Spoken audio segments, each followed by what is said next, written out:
Block ಮನಿ ಏನೈತ್ ನೋಡ್ರಿ ಅದಕ್ಕೆ white ಮನಿ ಹೋಗಿ ಕನ್ವರ್ಟ್ ಮಾಡತ್ತಾರು, ಅದು ಸಿಲ್ವರ್ ಯೂಸ್ ಮಾಡಿ.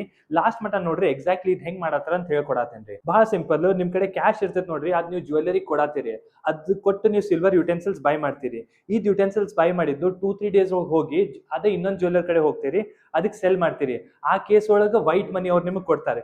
ಈ ಕೇಸ್ ಒಳಗೆ ಯಾಕೆ ಟ್ಯಾಕ್ಸ್ ಕಟ್ಟಾಕ್ ಬರೋಂಗಿಲ್ಲ ಅಂದ್ರೆ ಎಕ್ಸ್ಪ್ಲೇನ್ ಮಾಡ್ತೇನೆ ನೋಡ್ರಿ. ಸಿಲ್ವರ್ ಯುಟೆನ್ಸಿಲ್ಸ್ ಏನ್ ಇರ್ತಾವ ನೋಡ್ರಿ, ಅದ್ ಪರ್ಸನಲ್ ಪರ್ಪಸ್ಗೆ ಹೆಲ್ಡ್ ಆಗೈತೆ ಅಂತ ಹೇಳ್ತಾರೆ, ಅದಕ್ಕಂತ ಅದ್ರ ಮೇಲೆ ಟ್ಯಾಕ್ಸ್ ಬೀಳೋಂಗಿಲ್ಲ. ಅದೇ ಕೇಸ್ ಒಳಗೆ ನಿಮ್ ಕಡೆ ಸಿಲ್ವರ್ ಕಾಯಿನ್ಸ್, ಬಾರ್ಸ್ ಅಥವಾ ಆರ್ನಮೆಂಟ್ಸ್ ಇತ್ತು, ಆ ಕೇಸ್ ಮೇಲೆ ಕ್ಯಾಪಿಟಲ್ ಗೇನ್ಸ್ ಬರ್ತೈತಿ. ಎಕ್ಸಾಂಪಲ್ ದಿಂದ ಎಕ್ಸ್ಪ್ಲೇನ್ ಮಾಡ್ತೀರಿ. ನೀವು ಪರ್ಚೇಸ್ ಮಾಡಿದ್ 1,00,000 rupees, ನೀವು ಸೆಲ್ ಮಾಡಿದ್ 1,50,000. 50,000 ಮೇಲೆ ಏನೈತ್ ನೋಡ್ರಿ ಕ್ಯಾಪಿಟಲ್ ಗೇನ್ಸ್ ಕಟ್ಬೇಕಾಕೈತಿ. ಅದೇ ಯುಟೆನ್ಸಿಲ್ಸ್ ಇದ್ರೆ ಕ್ಯಾಪಿಟಲ್ ಗೇನ್ಸ್ ಕಟ್ಟೋದು ಬೇಡ. ಏನ್ ಹಾಕಿತ್ರಿ, ಬಹಳ ಸಿಂಪಲ್ ಇತ್ತು, ಪರ್ಸನಲ್ ಪರ್ಪಸ್ ಇರ್ತೈತಿ ನೋಡ್ರಿ, ಅದಕ್ಕಂತ ಅಪ್ಲೈ ಆಗೋಂಗಿಲ್ಲ. ಈಗ ಡಿಪಾರ್ಟ್ಮೆಂಟ್ ಇಂಥವ್ರಿಗೆಲ್ಲ ಹಿಡ್ಕೊಳತ್ತಾರು, ನೋಟಿಸ್ ಕಳ್ಸತಾರು. ಮತ್ ಯಾರು ಇಂಥ ಟ್ರಾನ್ಸಾಕ್ಷನ್ಸ್ ಮಾಡ್ಯಾರ ನೋಡ್ರಿ ಅವ್ರೆಲ್ಲರಿಗೂ ಶೇರ್ ಮಾಡ್ರಿ. ನಾನ್ ನಿಮಗ್ ಹೆಲ್ಪ್ ಆಗ್ಲಿ ಅಂತ ಇದು ವಿಡಿಯೋ ಮಾಡತ್ತೀನಿ. ಸಿ ರಾಹುಲ್ ಆರ್ ಗಾಂಧಿ, ನಿಮ್ ಟ್ಯಾಕ್ಸ್ ಅಡ್ವೈಸರ್. Thank you.